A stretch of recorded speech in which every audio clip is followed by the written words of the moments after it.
So this is just a starting point. It's really not something that I could say that I created myself.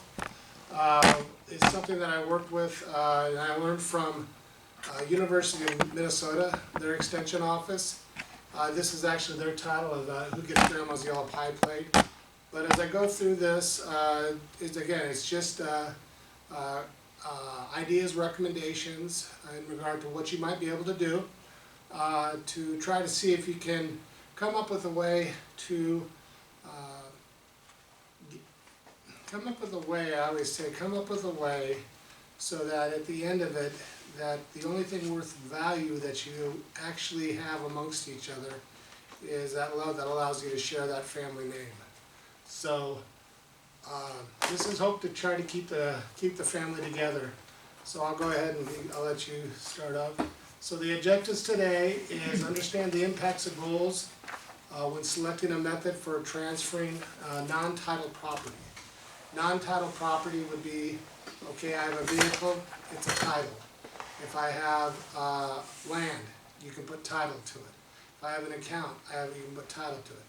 These are those things that do not necessarily have a title associated with it. Understanding the benefits and challenges associated with transferring personal property or non-titled property before and after death.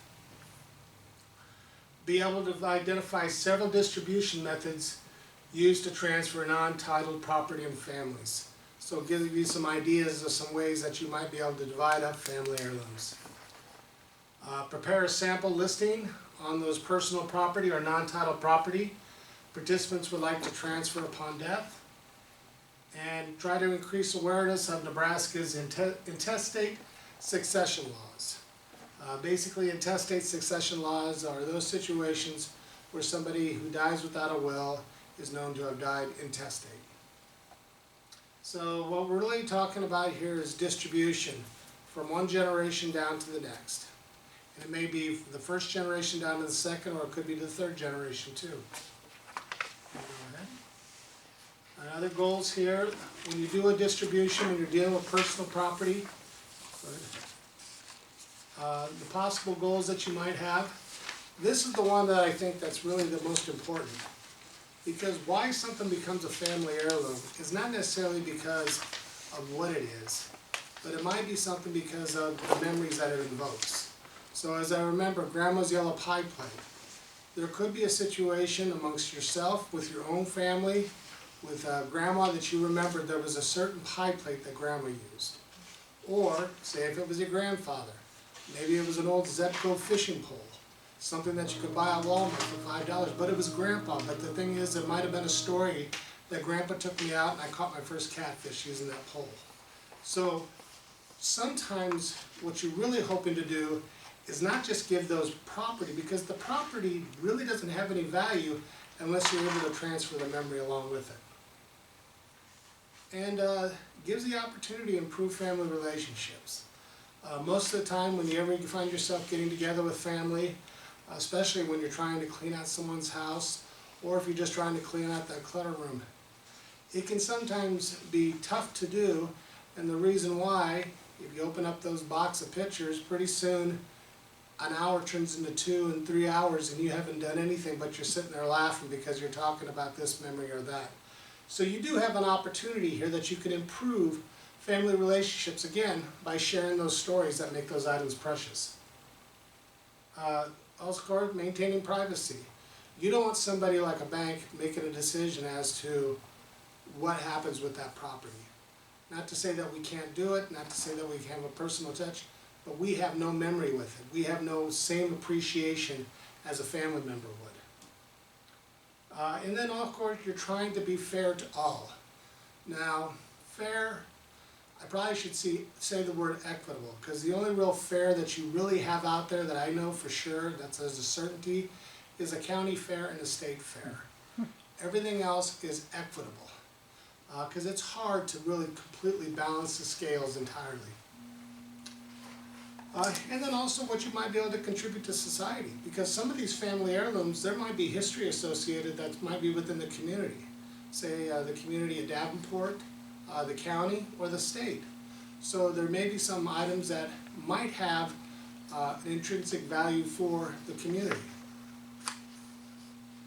As far as distribution timing, this is the one that I always try to stress to people, but it's the hardest one to do. Prior to death or crisis by the property owners. And prior to death, everybody here, if you have children, if you have something in the house that your son, that your daughter want, giving it to them is hard to do because they don't want to think about you not being here. And so they don't want to have to deal with that issue. But that's actually where you can actually, if you give it prior to someone like a tragic situation, like a death or a healthcare situation, this is the time to take that property and move it down the line. And then also, if there's anybody who has a concern about it, if there's a daughter, if there's a son, granddaughter, grandson who might have an issue associated with it, well, the one that they can go to is they can go to the judge, and the jury on that would be grandpa, grandma, or mom or dad. And they can tell them why. And usually they have a way to heal those things, especially if they know their own children. Then after death is that time where everybody gets together, relatives, friends, or legal representatives of the owners, and they try to decide what to do with what.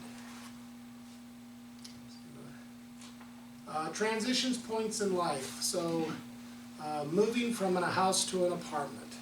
So many a times I find myself, our two children are now out of our house, and there's probably 2 or 3 rooms in our house that, quite honestly, I don't know if I've been in there for like 6 months. And not to say we live in a large home, but the fact is that you're saying, well, I only need what I need. So at some point you may think to yourself, well, maybe I might move from the farm and I'm going to move into town. Or say if I'm happen to move into town and maybe there's a brand new assisted living facility that opens up, so I'm going to move there. So there may be transitions, but each one of those transitions typically means that you got to downsize some of the property. So that could be an opportunity for when to deal with those issues. Again, moving from an assisted living facility or a long-term care facility. They're nice, but they're not big. So you take what's really, really precious to you, and it's really up to the family to try to have the rest of the items. So again, prior to death, go ahead. Again, it allows the person transferring property to consider the wishes of the recipients, because there's many a times, I'm sure, around Thanksgiving table, Christmas, Easter, there's probably said, who wants my Hummel collection? I have a Bell collection. Does anybody have an interest in there? The china. We have 2 sets of china. Don't register for china when you get married, because I got sets of china. There's a china hutch here. But you got to consider the wishes of the recipient too, and just who would want it. But sometimes mom or dad, grandpa and grandma are saying, hey, they're asking, but for whatever reason it seems to fall on deaf ears, because once again, the daughter, the son, the grandson, the grand don't want to think about that, so if they can put it off, then it's they don't have to deal with the reality that someday we're not going to be here. And then I guess what really, I pay attention to the special memories shared with the recipients. Because even though I mentioned Grandma's yellow pie plate, I'm sure in each one of you there's a memory of something that you might have done with your father, with your mother, with your grandmother, with your grandfather, something special. And it was special to you, and that particular memory. So it gives you an opportunity to share that memory with the family member. Nothing better than be able to reminisce with mom and dad about the good old times, or grandpa and grandma about the good old times, or sometimes even the bad old times can bring a few laughs too. Doing something to help eliminate misunderstanding about the owner's wishes.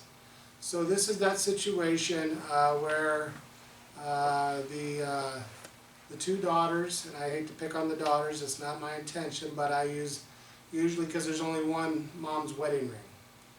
And their 2 daughters have an interest in dealing with it. Well, mom can be, again, the judge, jury, and try to alleviate any kind of saying, well, I'm giving the wedding ring to daughter A, but the engagement ring and the anniversary ring that I got on our 50th, I was going to daughter B. And then maybe it's a wish that whoever of those, which my first granddaughter gets married, but you can share, you can have the conversation. And even though we are all adults, when we're dealing with mom and dad or grandpa and grandma, sometimes we act like we're 5, even though we may be 85. But it does happen. So, but it's better to have grandpa and grandma, mom or dad, try to be the mediator between any disagreements.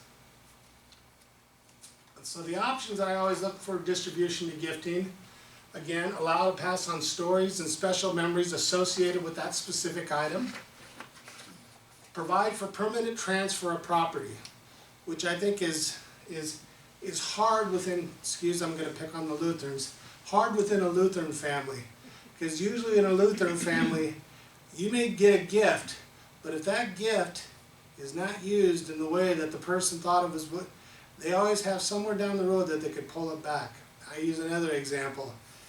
If grandma writes you a check for your birthday, and in the memo section it says new shirt, as God is my witness, and when you show up the next time, you better have a new shirt on. So that's sometimes, but sometimes when you make a gift, that's it. Once it's transferred, it belongs to someone else, and they're the new stewards of it. Go ahead. Options for distribution are verbal or Sunday promises. That may cause misunderstandings when more than one person feel they've been promised the same item. So you know what's precious within the family.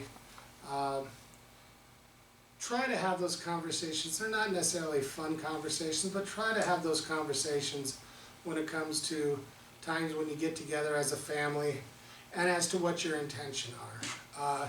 Of course, you will always have that circumstance where everybody will say, oh, I'm okay, I'm fine, but you can sense that passive-aggressive tension in the room that you can almost cut with a knife. But that's going to happen at some point. And it's better to have the person who's donating or making that gift there to be able to be the resolver of any of those grievances. Even if it's something that they're not necessarily happy with, they would know for certainty that's what mom, that's what dad, that's what grandpa, that's what grandma would want. Go ahead. May cause problems when items break or sold or lost or given to somebody before somebody arrives. An example of that, something unfortunately for us we had to deal with, families were not happy with one another. And so grandma was moving from her home to an assisted living facility, and a lot of things got put into storage. Well, a lot of things. There wasn't an inventory. So there's always somebody in the family says, well, I remember when that old phonograph, that should be in that storage locker. Well, we go there, it's not there. They said, well, that old railroad clock, the old pendulum flying clock, that's supposed to be there. Well, you go there, it's not there. So sometimes it's hard to prove a negative. When something isn't there, it isn't there, and if you don't have an inventory going in. So there can be situations where people will feel, no matter what, they feel like they might have got, that a brother did something dastardly to a sister, or a sister did something dastardly to a brother, or likewise. Family division, yellow ply plate, who gets it? There is only one. You can't be like Solomon and try to throw it on the ground and break it and see who would say don't break it. Well, yeah, there is only one. Go ahead. And again, this happens many a times. Unfortunately, I wish to say that it was more rare than it did, but sometimes you'll find that grandma, grandpa, mom or dad are not even in the ground, and you might have a sister-in-law up at the house rummaging through the closet, or there's a suspicion of it. But those kind of things start getting a little bit carried away at the line, and death in situations is very emotional, very tension-oriented. And all it takes is one crossword, and it can be like a powder keg. Go ahead. Well, I can back up too, and I shared this story with Emma just to give you an example too, on personal property. We had a situation in a market that we deal with where we had a family and they were fighting over a broken golf cart charger and a used log chain. They spent close to $25,000 in legal fees arguing over this particular situation. And it wasn't the broken golf cart charger or the log chain. It was that my brother has always been treated as the favorite, and I'll be damned if he's going to get away with this one. And sometimes the emotions and just the irrational situation, it gets very, very emotional. I always thought, going into the law profession, that if you went into divorce law, that would probably be family law, that would probably be the most emotional driven. I found it's this, and it can be very, very painful too. So, some of the options that you can do for distributions. Listing one's personal property in a will can entitle pages of details of every item if necessary. But the law profession said that doesn't necessarily make any sense to do that. Go ahead. Because sometimes there can be vague wording as to what is actually identified. So, we'll go to the next one. So, one of the things that they have out there, you can have your last will and testament. But typically when you do an estate plan, when you're doing the last will and testament, the attorney will necessarily not list every single item that you have to who it's supposed to go to. Your last will and testament would refer to what's known as basically a laundry list. And that's just a 8.5 by 11 sheet of paper that you just write down whatever you want, saying that Zebco fishing pole goes to grandson B. That yellow pipe plate goes to my granddaughter. And so it's just you and your pen, and writing down what you think is appropriate, where I want, and you can change that as often as you like. And then it's always referenced. So it has to be mentioned in your will. So it mentions in your will that there is a laundry list or a personal property item. Go ahead. Again, it provides written documentation of the owner's wishes. May be prepared by the owner after receiving input from potential recipients. So you don't have to have everything figured out when you go to sit down with the attorney. You might have a general, I always say, kind of like 90%, 95% fine, but it's that other 10 to 5% fine tuning. It also kind of dates me. Remember, if you thought you were uptown when you were living in a small town, when you had an antenna on your roof to get television. And you really thought you were uptown if you had a rotor on your desk to try to tune in for the television. Most of the time you had to have your brother up on the roof and you had to yell at him, turn this way, turn that way. You get the picture, but they'd have to have someone be up there for fine tuning. If it was a Nebraska game, they might have to stay up there all day. So, but need to be date to ensure it represents the most wishes of the property. So whenever there's a change to it, you just make a date as to when that was done. You might even line out that item and just edit it as you see fit. And like I said, it can be easily updated. Another one that I have, and this is kind of popular, is that sometimes people will just get a little masking tape or a little something and write on the bottom. They might number their children, or they might put their name and say, this goes to Tim, this goes to Bob, this goes to Betty. And everybody in the family just says, we'll lift up at the bottom and see who owns it, or where did Grandma want that to go. Unfortunately, they can fall off, be removed, or become ineligible. But if that's an idea that you'd like to do, I'd say by all means do it. But just be known that could happen. Next one. And not legally binding unless a valid list is also prepared. So if somebody, and I'd say sometimes it does happen, wants to spend $25,000 in legal fees to argue over Grandma's yellow pie plate, well, again, it's not Grandma's yellow pie plate. It's about I'm not going to let him win or her win. Okay, options for distribution, sale. Sale's not a bad thing. You could either do a private auction or you could do a public auction. You could do a garage or yard sale, or known as an estate sale. So it's just a variety of things. So, because there may not have a home in your household, but maybe someplace else. Now, unfortunately for me, when it came from my mother, or my wife's grandmother, leaving her china hutch, it's a god-awful, nasty-looking thing. It didn't make it to the sale, but we've transported it from house to house, and she thinks that I'm trying to destroy it, but it's in our house. Just because she got it doesn't necessarily mean it's valuable, but it's got a memory associated with it. Next one. Options for distribution, private auction, you could do that within the family. Allow just basically an auction within the family to sustain the family and thus preserve the memories. Now, you can also have a problem with that too.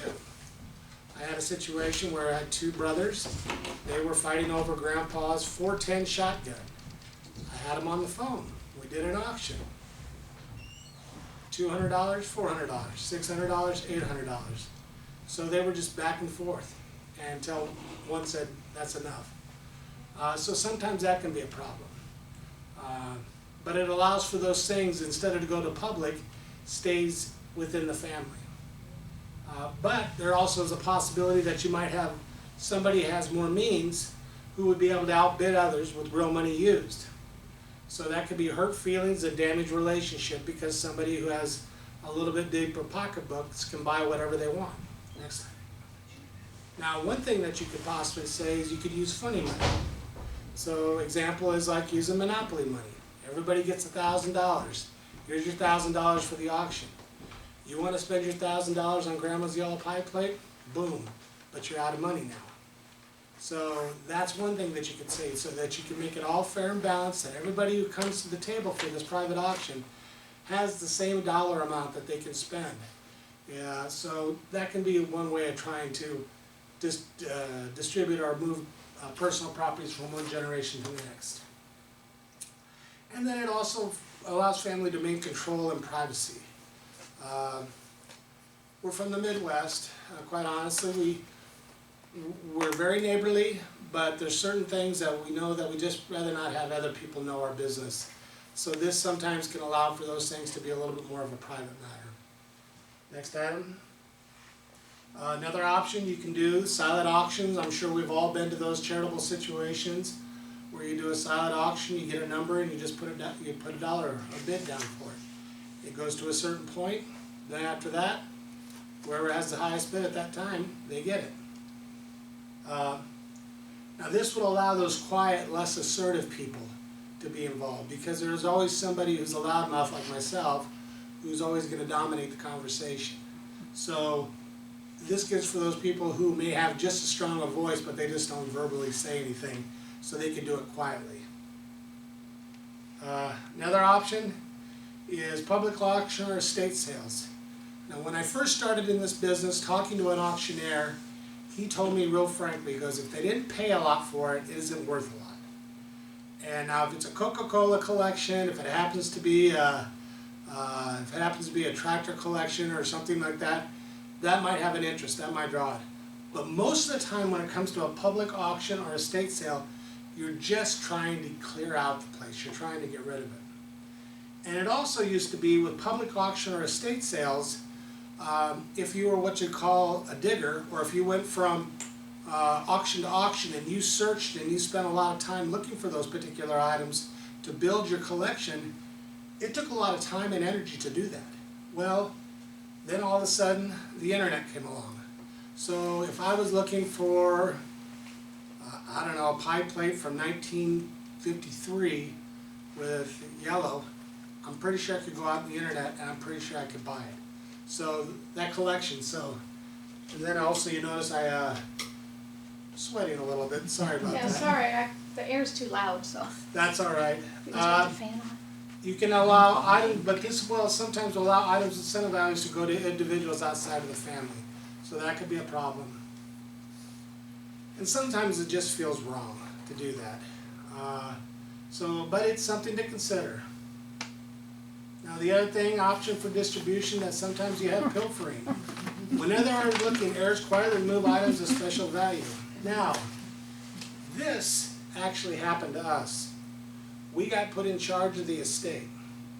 We went to the house. On day one, we got, like on a Monday, we got in charge of the estate. House was full of things. Tuesday, we went there. It looked like the Grinch who stole Christmas. Everything was gone.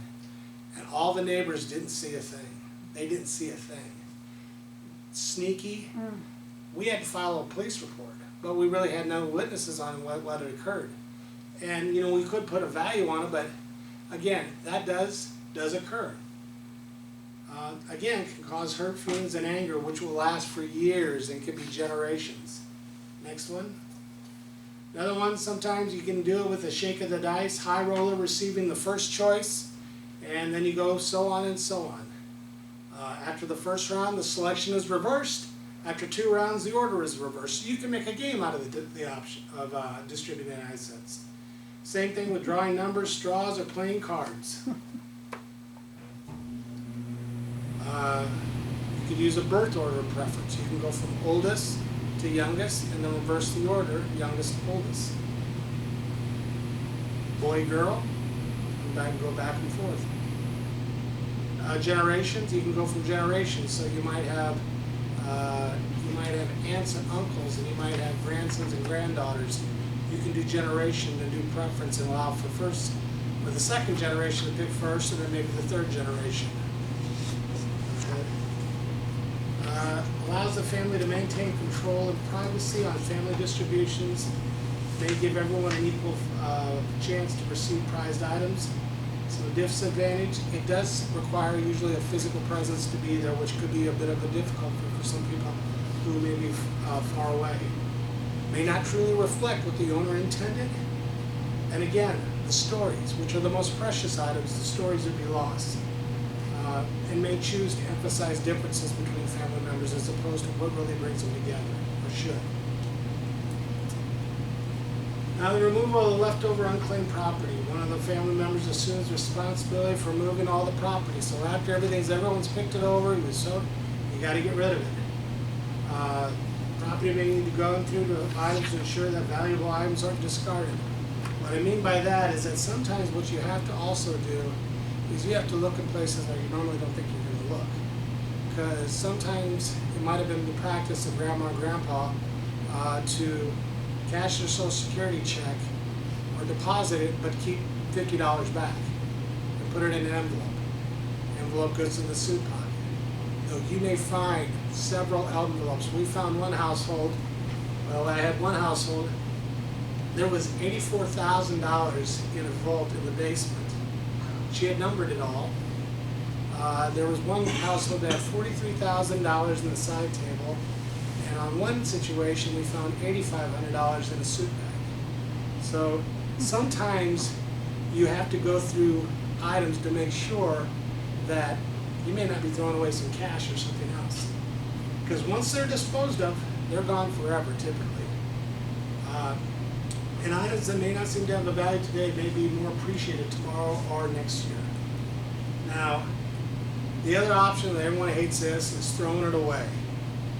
And I think really this goes to tell the story. Husband asks the wife, so let me get this straight. We're paying $50 a month to store $75 of stuff. Wife goes, yep. I mean, there's all these storage facilities all around here. And there might be, Solomon's mine if you open them up. But 9 out of 10 times, it's just we have a hard time separating that we may not have a need for it. So sometimes separation from our property or stop the hoarding technique, that's something that we have to try to address. Go ahead. Now, the other aspect is this is just intestate checklist for someone who does not have a will. So if you don't have a will, you do have a will, but that will is the will that's provided to you by the state of Nebraska. That basically means that your property is going to be left to your family members depending upon the relationship they have to you as a family member. So for example, if you leave a spouse with no children and no parents, your spouse will get all the property. Go ahead. If you leave a spouse and no children, but you have a surviving parent or parents, your spouse will get the first $100,000 of your estate plus 1/2 of your remaining property, and your parents will get the other half. If you leave a spouse and one or more children, and your spouse is the parent of all the children, your spouse will get the first $100,000 plus 1/2 of your remaining property, and your children will get the other 1/2 in equal shares. As you can see, this fractional interest can be quite confusing. Go ahead. If your spouse is not the parent of all your children, your spouse will get 1/2 of your estate, and your children will get the other half. If you leave no spouse, your children will get all your property in equal shares. If you leave no spouse or children, then your grandchildren will get your property in equal shares. If you have no children, then they look up. Your parents will get your property. If your parents are gone, then it will go out to your brothers and sisters. If your brothers or sisters are gone, then it'll go down to nieces and nephews, or great nieces and great nephews, depending upon how long you might have lived and how long you might have survived. If you leave no spouse, children, grandchildren, or parents, your estate, and they have no next of kin, would go by defined in Nebraska law, would be escheated to the state. What that means is, like every March time period, we all get in our Sunday periodical, there's a big old listing of names of people who have unclaimed property with the state of Nebraska. So it can be small amounts, but it can be large amounts too. And it can be variety, and that's just because of the fact there is no next of kin. They can't find anyone. If they can't find anyone, then it goes to the state until such time as they can find somebody who has kin who might have a rightful claim. Okay? And then, of course, on the in-state checklist, there is no special provisions for family heirlooms or jewelry or family business. So sometimes it can be just a bit of a free-for-all to try to divide it all up. Again, going back, this gives you an idea of intestate succession. Deceased person, spouse, children, grandchildren, great-grandchildren. If not, parents, brothers, sisters, nephews, nieces. So it goes out further and further. So they look. We had one estate that we dealt with, and we had 67 beneficiaries as a result of it, because our client, she outlived everyone. So she outlived everyone, and some people predeceased her, and as she predeceased, then that individual's share would go down to their kids or to their kids. So we had quite a large piece of pie, that very small slivers of pie. Okay, remember, there is no perfect method on distribution. It's whatever you feel comfortable with. There's always seek creative solutions. You may have solutions or ideas that I haven't even mentioned here today. Stay focused on your goal, and that is to, go ahead, transfer or preserve memories.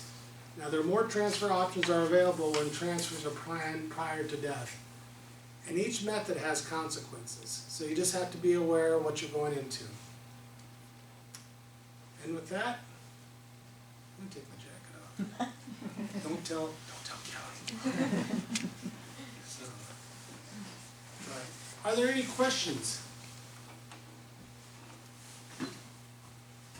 A lot of people always say they're a little reluctant in doing estate planning because, well, we're Midwesterns.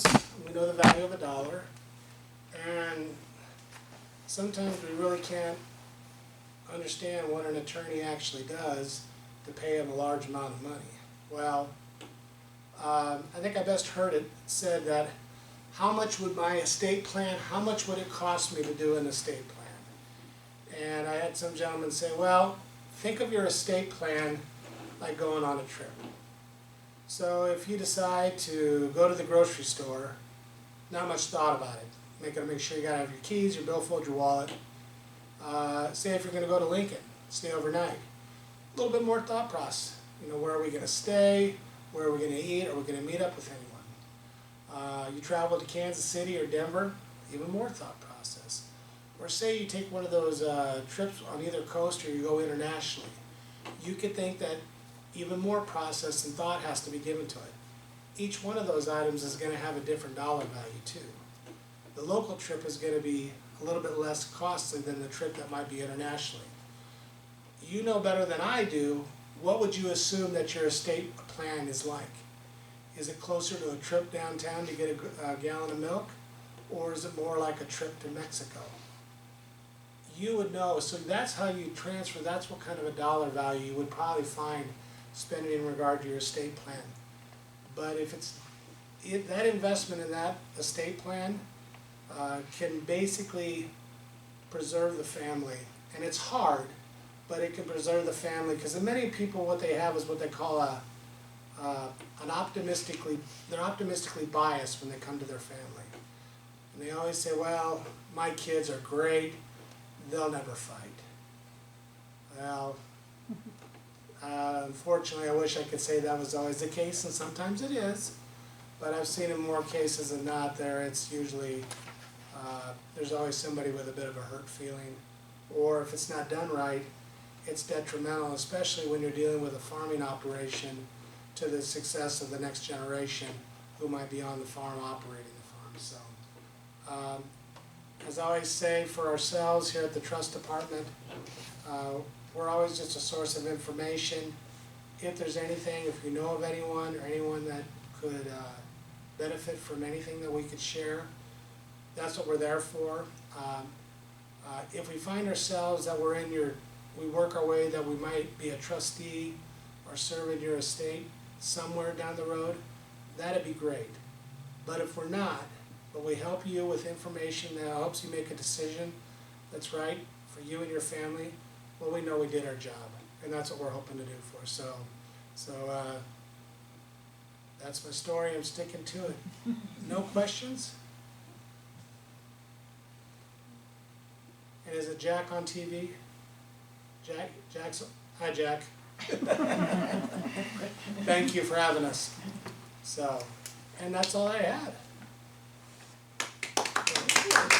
Thank you.